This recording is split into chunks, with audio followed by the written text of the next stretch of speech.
are you? Thankfully, no. Not until the end of the year, not until middle of January. So.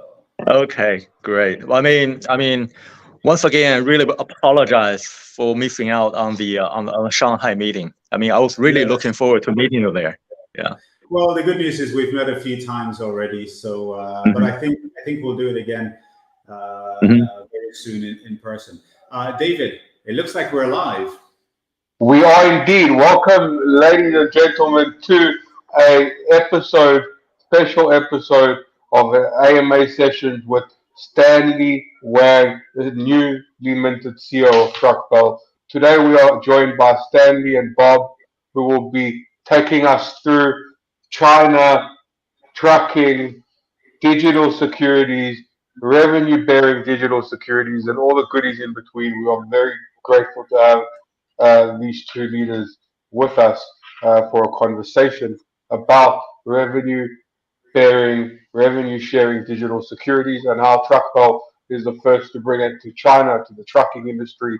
So stay tuned. It's going to be a thrilling conversation. We're really happy to have you all here. And let's get on with it. Bob, Stanley, how are you guys doing? Welcome to the show. Thank you. Thank you very much. Thank you, David. Thank you. Hi. Yeah, let me just step into this webinar host position here. It's the first time I'm actually kind of hosting, so to say.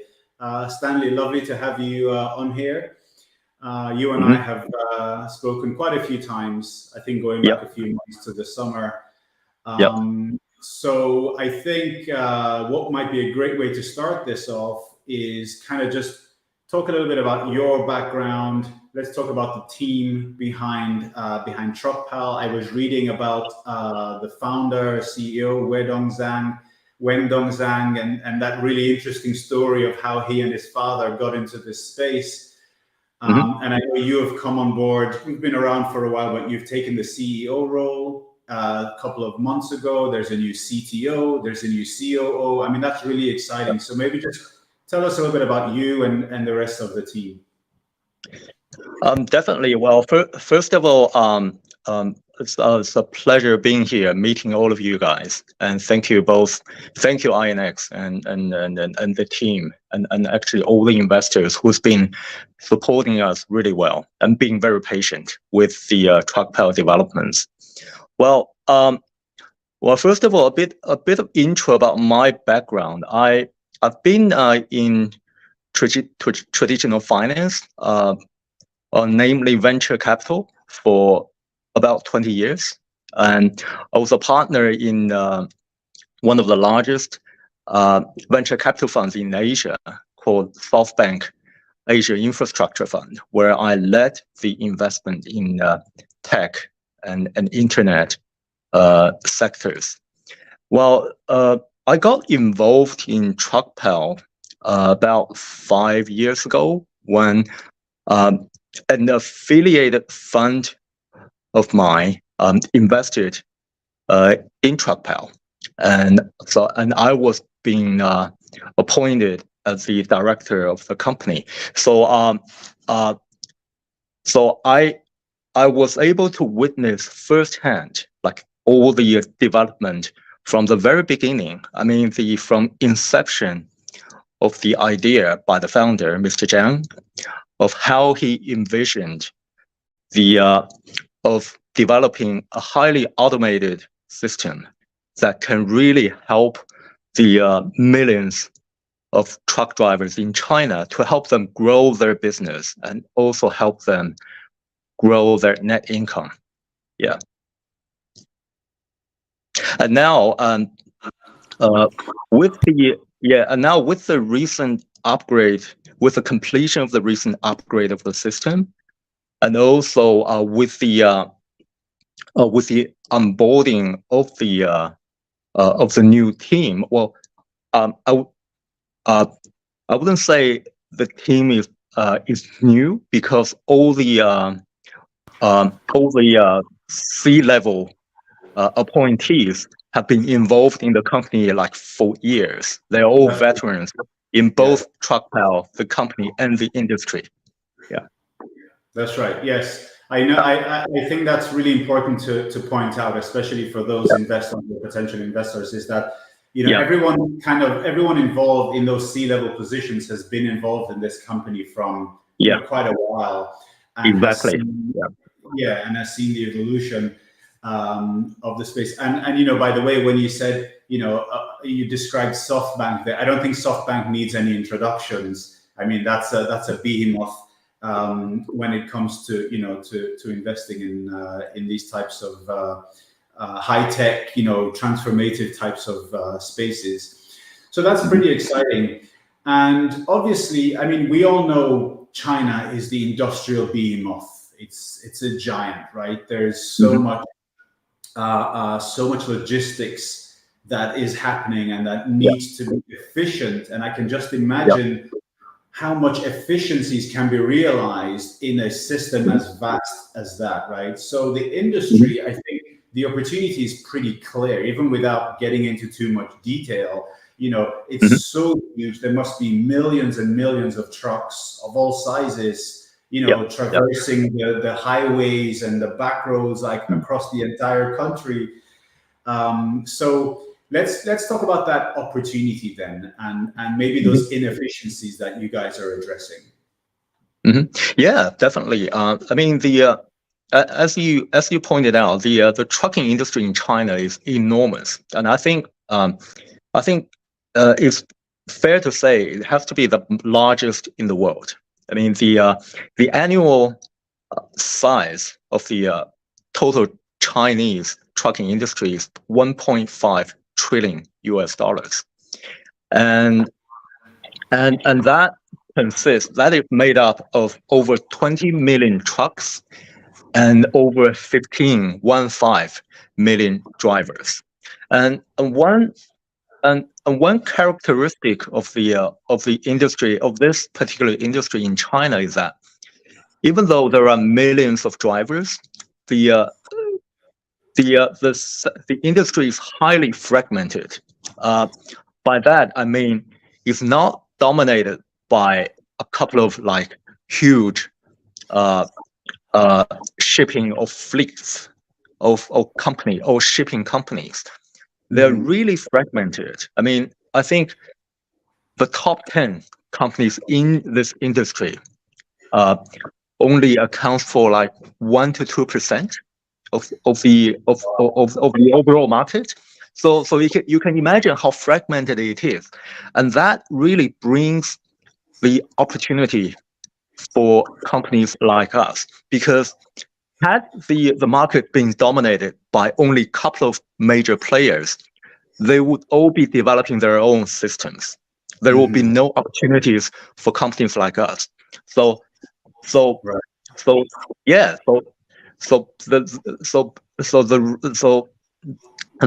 fragmentation, the extreme fragmentation of this market really brings opportunity, because those individual truckers, the drivers, there's no way for them to access or develop their own systems to help them grow. Yes. So that is where we come into play. Yeah. Yes, and I think you started at the right time. When we look at just before COVID, and unfortunately all of the challenges that brought. There was, I mean, you guys kind of setting up the business around that time when suddenly there was the need to digitize, there was the need to get types of electronic interfaces in place, and reduce the actual physical, touch points between drivers and, wherever the places are that they were having to go on a regular basis. A little known fact about me is I actually once had a job where I drove a truck when I was a student. Oh, really? Wow. Yeah, when I lived in Germany, I drove a 7.5 ton lorry, and I did deliveries. Wow. And I remember, I kid you not. And I remember some specific activities that I would have to do each time I, got into the truck to, because when you drive a 7.5 ton vehicle, it could be a weapon, right? You could do a lot of damage with that. So there has to be a lot of adherence to certain guidelines and regulations, right? So I had my little tachograph, right, the little disc behind the speedometer where it tracks how fast you're driving and things like that. And there wasn't even GPS at the time, right? I was using an actual map. So I can only just imagine how, if this was my livelihood, if this was my day-to-day, right, I would be so desperate for that little bit of efficiency, whether it's the GPS technology or whether it's paying my tolls, right? In a way that doesn't have me having to have coins or having to deal with all kinds of different systems. So I can definitely appreciate what it means to the drivers, right, in terms of having a system that is easy to use, and that kind of consolidates a lot of my headaches into one problem-solving type of solution. So I do think you guys have hit onto a real problem that and you now have a solution that you're pushing out there. So maybe we talk about so these drivers, they're out there, like you said, there's 15 million of them. What does your acquisition of drivers look like? I mean, we all watch the really exciting progress of new drivers, new trucks onboarded into your system every week. Tell us maybe a little bit about sort of the expansion, the growth plans, and how you look to acquire more drivers and signups. No worries. Actually, Dave, Bob, before going into this question, I would like to add one more point to our last discussion. I mean, the savings that we can achieve for drivers is between 5 to 10% of their total net income. So imagine that. That's actually quite significant. I mean, the average driver in China makes about $1,500 per month. So we can help them increase their earnings by an additional 5 to 10%, and in some cases by as high as 15%. So that is why when we rolled out the system, we were really well received by the drivers. Yeah, that is absolutely significant. So it's, you're not just solving a problem, a business or an operational problem. You're actually enriching people, putting more money in people's pockets, right? And that's usually significant. And I guess that is a segue to my question. That in itself, I guess the word of mouth is probably the most powerful way to grow this business. Exactly. So we've been putting out the weekly updates on our progress. I mean, the reason that the growth in the number of users have been relatively stable over the past couple of months was because we've been putting more focusing more on upgrading the system, and now with the completion of the major upgrade, we've now shifted to the growth, to being more growth oriented. So we're now looking at shifting up the gear, and we will be accelerating the growth a lot over the next year and next year or two. So in terms of the expansion, we right now we are mainly focused in the southern China, the Guangdong province in particular. Guangdong is like the industrial engine of China. The GDP, the one province of Guangdong alone, the GDP for last year, I think, is close to $2 trillion. So that's comparable to California, state of California. Yeah. So and now we've a couple of months ago we signed a major partnership agreement with the largest highway operator in eastern part of China. Eastern part of China is made up of Shanghai, Jiangsu, Zhejiang, and that's another like growth engine in Yes. China. So we will be so apart from like gaining substantially more users from the current Guangdong province of southern part of China, we are now like we will be onboarding new users from eastern part of China, and that's going to account a lot in our growth for next year. And I think actually we've just done an internal analysis of the growth outlook for next year, for next 2 years. I think we are quite confident of achieving like at least 2x growth Fantastic.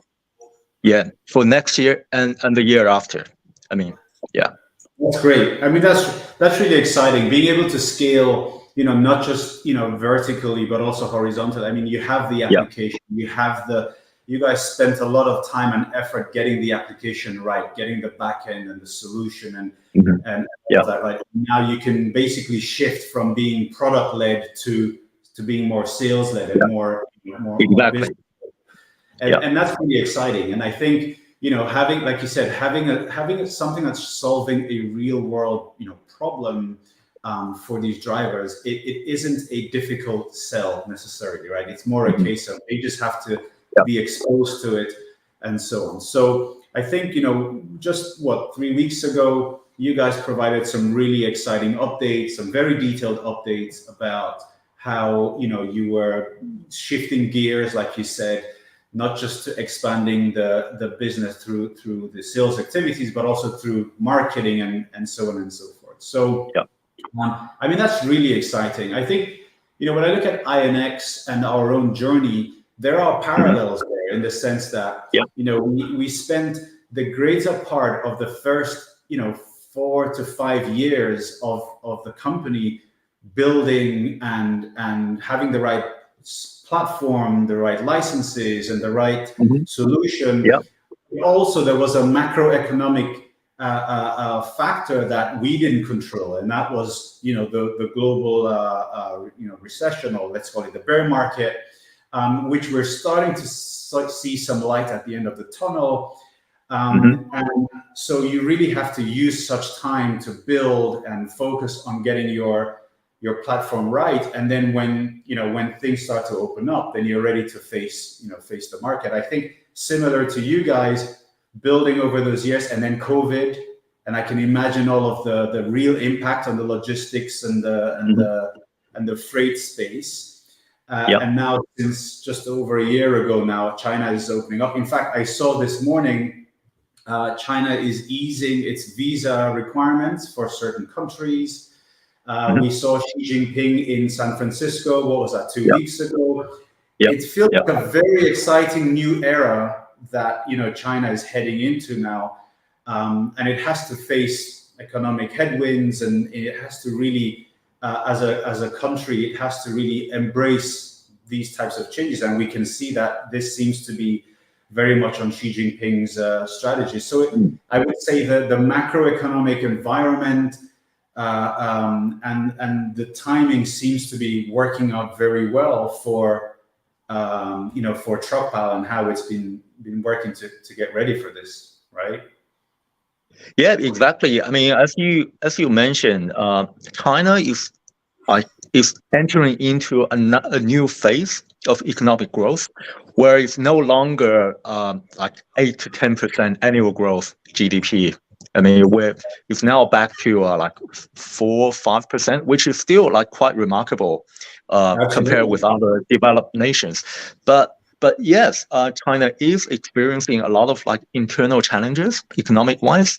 But as you mentioned, like the government and all the companies, enterprises, and individuals are trying to do whatever they can, like to make a better livelihood, to grow, to achieve higher growth. I mean, and we are doing our portion Yes. in trying to facilitate that Yeah. that effort. Yeah. I was in China recently, it was a very short time, but in that short time, just having those interactions and, face to face and being, in Shanghai and living and breathing, I could tell there was such an excitement about, this sort of transformational, whether it's towards more green Yep. energy and also, becoming much more competitive, Yep. but also ensuring the quality of life of the Yep. citizens. It felt really, really exciting, and it's so important also to to see these types of things from the inside and not necessarily always from the eyes of the media and from the outside.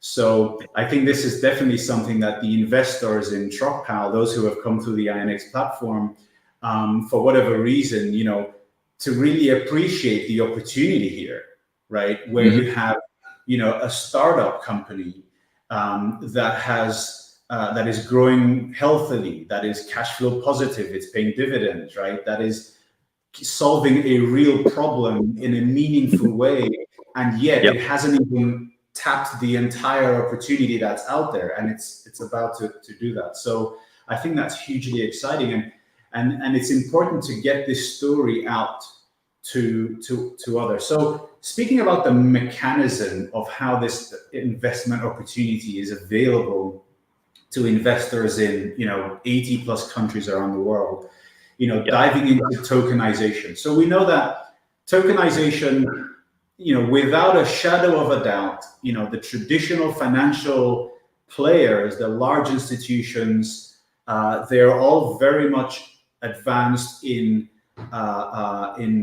pilot projects, in experiments, there's different projects in different places where many financial giants, whether it's JP Morgan or Citi or the Swiss National Bank or the Singapore Monetary Authority, they're all working and they're looking at how to replace some of the aged infrastructure or some of the non-efficient, systems within their existing business models with tokenization, right? To a large degree, it's about, cost savings and efficiencies. And those are huge when you look at, billion-dollar books that these institutions are managing.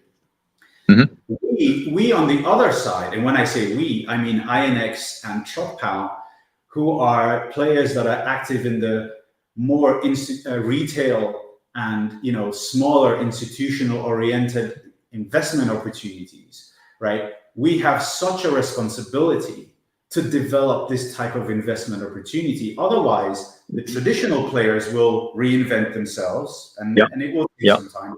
But what about the average Joe? What about the common man who should have an opportunity to invest in a startup in China and do it, without having to, go through like super complex, third parties and intermediaries and things like that, or having to have a huge check before they could actually participate in that. So maybe let's talk about just the tokenization element and why you think Trucpal went down the path of tokenization, especially bearing in mind it was such a challenging year. If we think back to 2022, right? Get into that.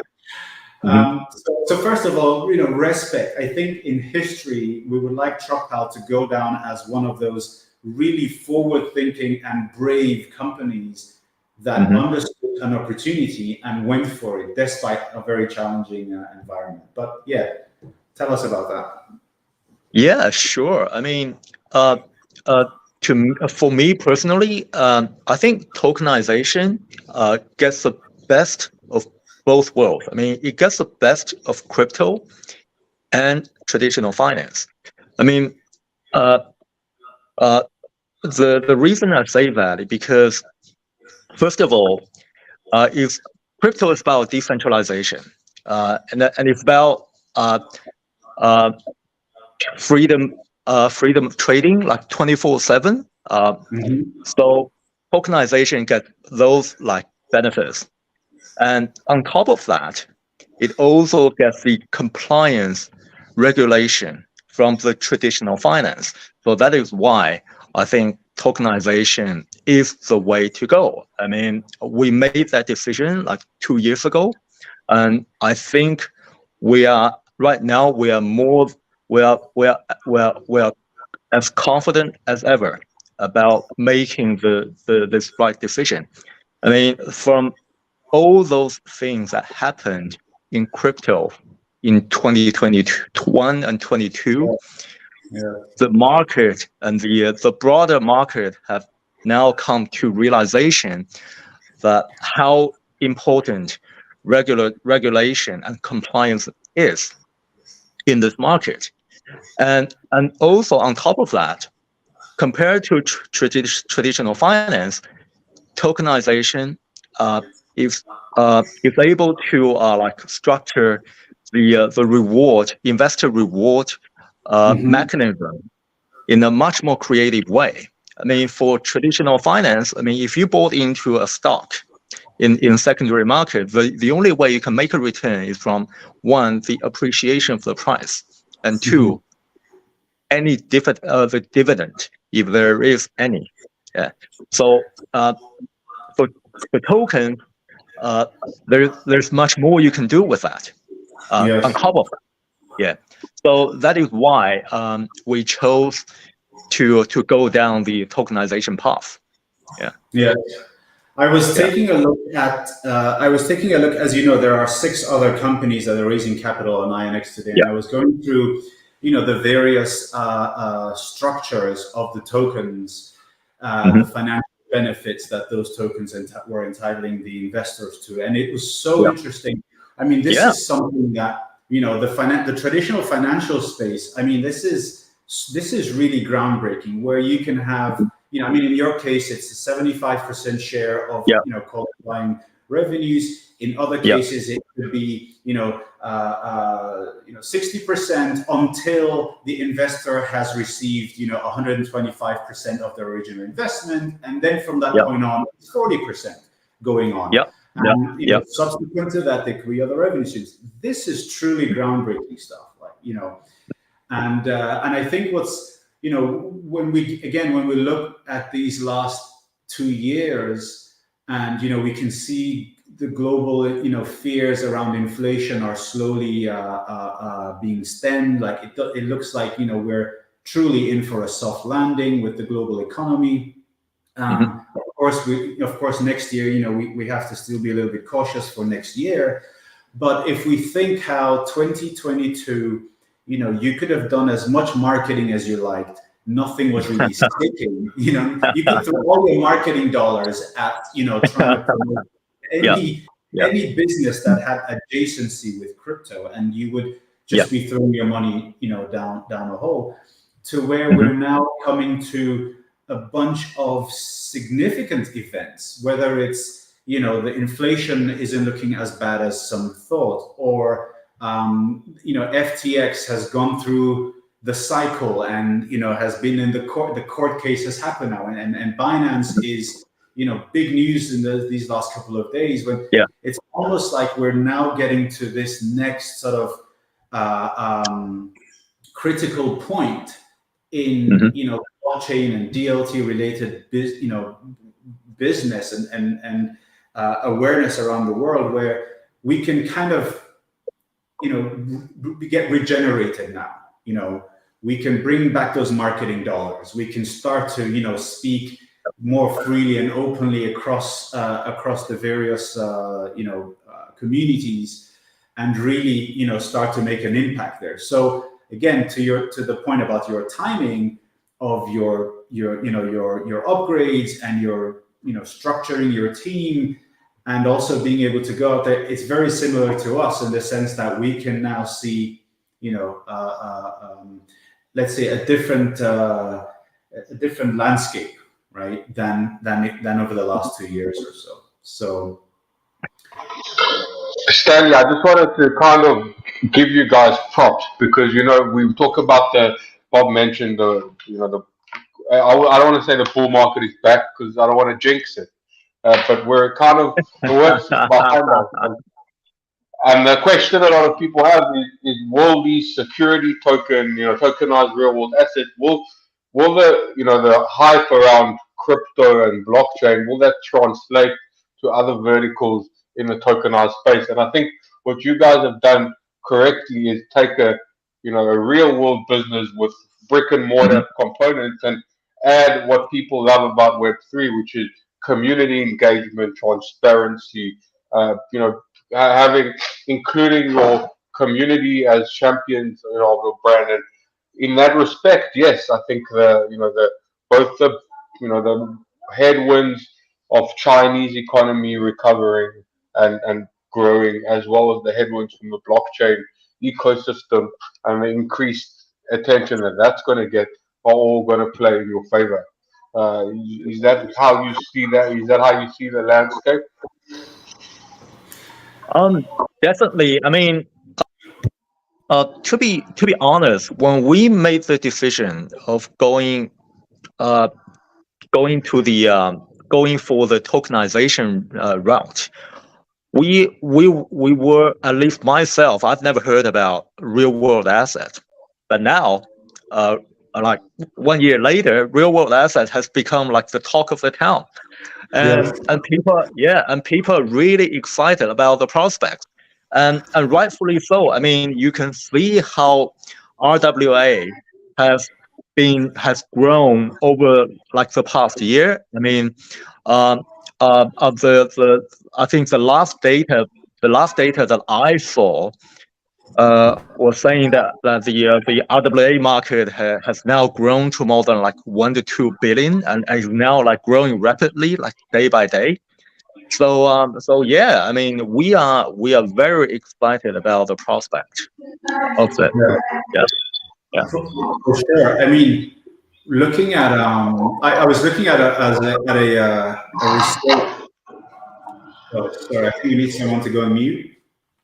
I was looking at a report that was carried out recently by a firm that provides asset management solutions called Calastone, and they did research around asset managers and fund managers, and the question was basically, how soon will you be embracing tokenization in your fund products? And 67% of respondents in the United States said in the next year, and 61% in Asia said in the next year. And I was just at this event in London called Digital Asset Week, where it's a very traditional finance TradFi crowd. So all of the large players, Goldman, Citi, JP Morgan, Mastercard, they were all there. And they weren't there like sniffing about to see what this thing is about. They were very much gearing up to release, more and more mainstream product offerings that have tokenization embedded into them for their existing clients. And to the point I made earlier on, what becomes critical is for us as INX, who are an early mover in this space, right, and a thought leader, to make sure that there are bridges built between these traditional financial products and retail investment opportunities. And this is possible because of tokenization, because of the efficiencies and the technological bridging that is possible, right? You could have funds that are raising, 50 to 100 million, but because they're tokenized, you could have the average Joe participate with a minimum investment of, say, $1,000, right? And so we are very actively engaging with these traditional financial players to make sure that there isn't a separation of, tokenization transforming traditional finance, and retail investors are just getting left behind, right? And that's our responsibility as INX. And Trucpal is a very clear example of how INX can provide these rails and this mechanism for the retail investor to have access to investment opportunities that were traditionally just not available to them. right? I mean, people talk about, oh, it's hard to invest in China. Well, hello, go to INX and invest in Trucpal, and there's a direct Yeah. investment opportunity there, right?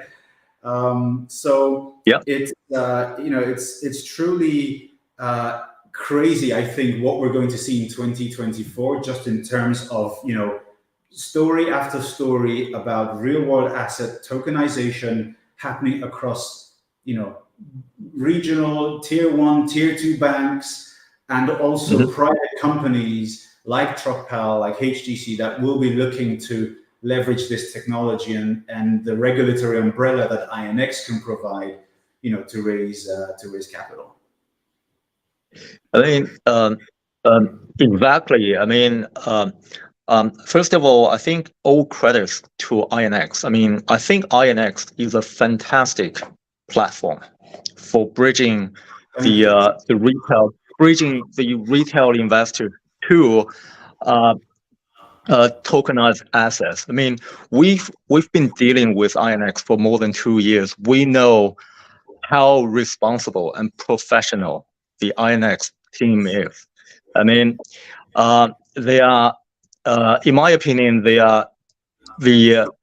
demonstrate the utmost professionalism, and also they can be extremely helpful when you need them for assistance. So they really look after the investors.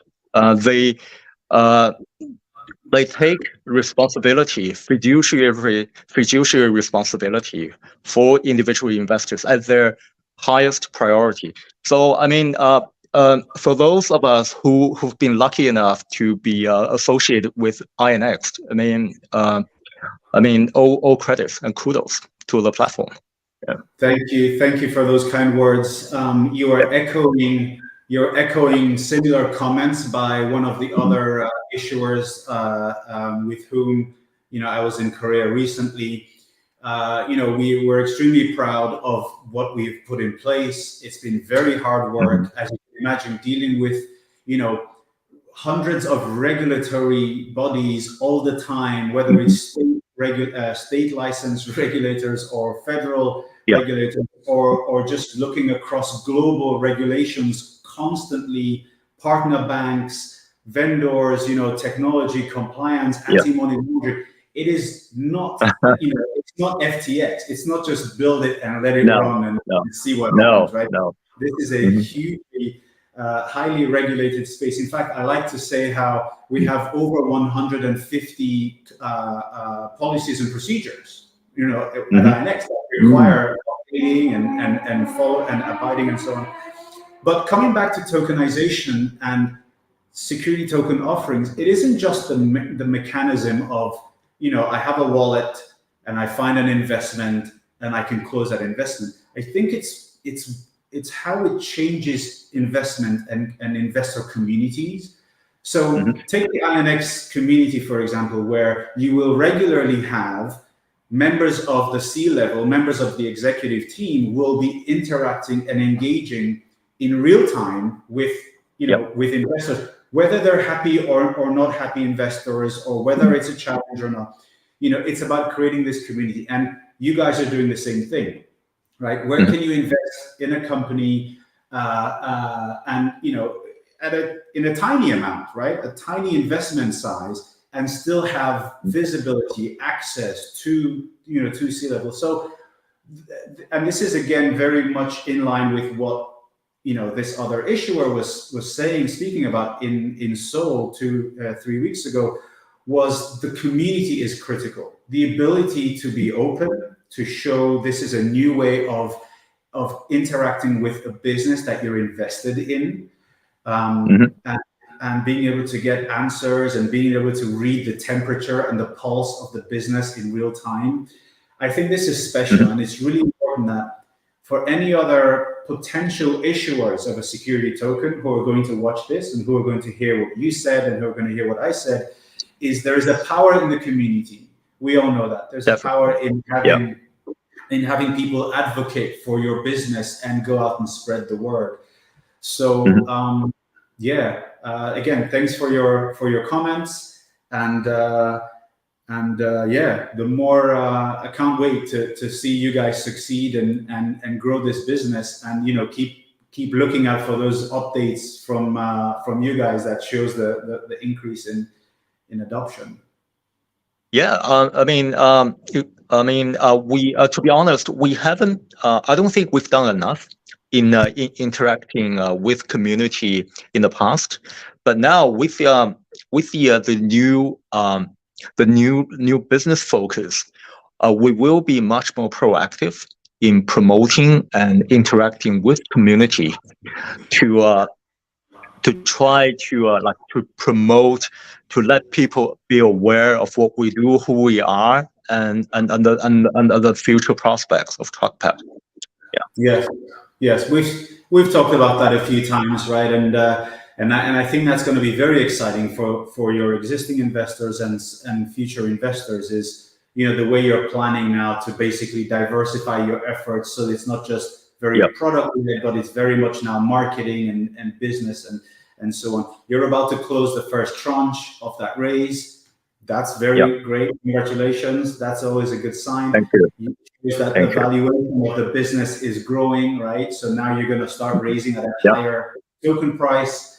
I would say anyone who is not aware of exactly what we're talking about here, go into the Trucpal community on Telegram and go and read some of the recently shared updates that talk about how the existing tranche will soon be closing and a new tranche will be opening at a higher token price.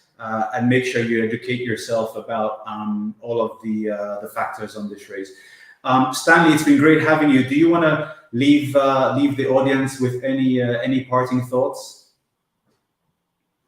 Well, first of all, it's my pleasure of coming to this platform and interact and share my thoughts with all of you. And I think Trucpal, we're now entering like the second phase of our growth, where we've laid all the foundations, we've done all the hard work in developing the system, and now it's only like it's just about scaling, promoting, marketing the business, where we think we are in a very good position of achieving exponential growth over the coming years, and we are very confident of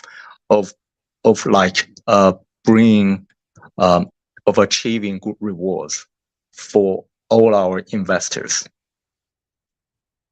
Excellent, fantastic. I thoroughly enjoyed this. I think I should do this more often, and Stanley, you should join me as well again in the future. So yeah, David, I think we've had a really good conversation here. You're on mute, David. I'm on mute. That was embarrassing, but that was epic, guys. I learned a tremendous amount. I've got that 2 trillion number on the Guangdong GDP in my head with like California, and it just gives you a nice picture of just how fast China has grown and how incredible it is that you guys are taking advantage of that growth. So good luck, congrats. It's been a privilege listening to you guys. We will share the recording. We had a lovely turnout. We'll share the recording soon, and hopefully we'll get to chat to you very, very soon again, Stanley. Have a wonderful day. Thank you, David. Thank you, Stanley. Bye, everyone.